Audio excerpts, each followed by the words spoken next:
कि राष्ट्र का मान सम्मान और इसकी प्रतिष्ठा हमारे लिए किसी भी चीज से ऊपर है और इसके लिए हम किसी भी हद तक जा सकते हैं।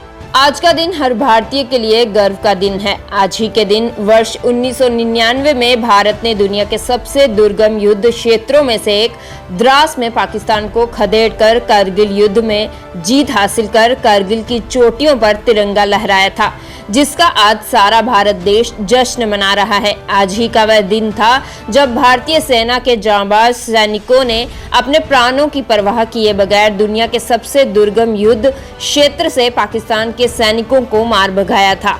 भारत की इस जीत के लिए हमारे वीर सैनिकों ने अपना सर्वोच्च बलिदान देकर कारगिल की चोटियों से दुश्मन को खदेड़कर फिर से वहां तिरंगा लहराया। देश के लिए सर्वोच्च बलिदान देने वाले उन्हीं वीर शहीदों की याद में आज 24वें कारगिल विजय दिवस के मौके पर लद्दाख के द्रास में केंद्रीय रक्षा मंत्री राजनाथ सिंह ने देश के लिए अपनी जान न्यौछावर करने वाले शहीद जवानों को श्रद्धांजलि दी।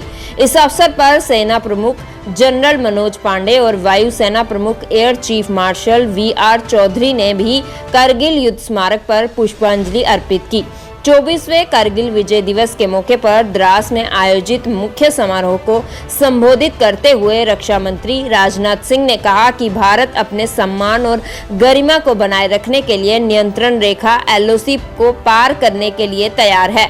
उन्होंने देश के नागरिकों से ऐसी स्थिति में सैनिकों का समर्थन करने के लिए तैयार रहने का भी आह्वान किया। इच्छा शक्ति पर प्रश्न उठाया गया था, क्या भारत के अंदर इतनी इच्छा शक्ति है कि अपनी जमीन को पाकिस्तान जैसे न्यूक्लियर वेपन स्टेट से वापस ले पाएगा?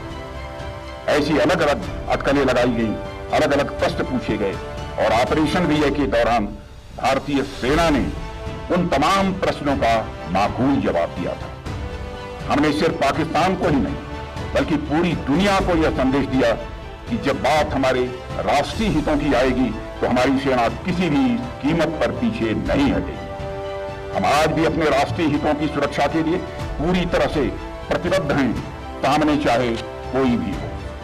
साथियों, जनता को इस बात का पूरा भरोसा है कि भारत के प्रधानमंत्री मोदी जी के नेतृत्व में यह भारत सरकार अपने राष्ट्रीय हितों की सुरक्षा के लिए किसी भी प्रकार का समझौता किसी भी सूरत में नहीं करेगी।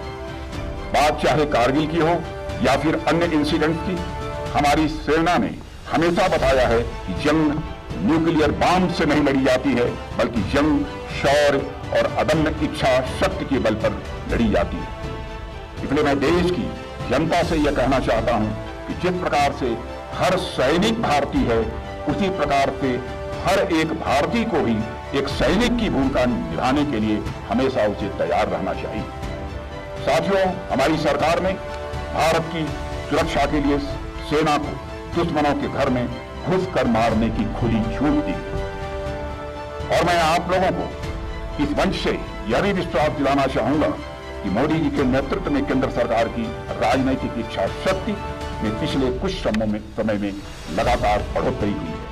सरकार पूरी तन्मयता के साथ अपनी सेना के साथ खड़ी है और देश की जनता और देश की संसद अपने सैनिकों पर यह पूरा भरोसा करती है।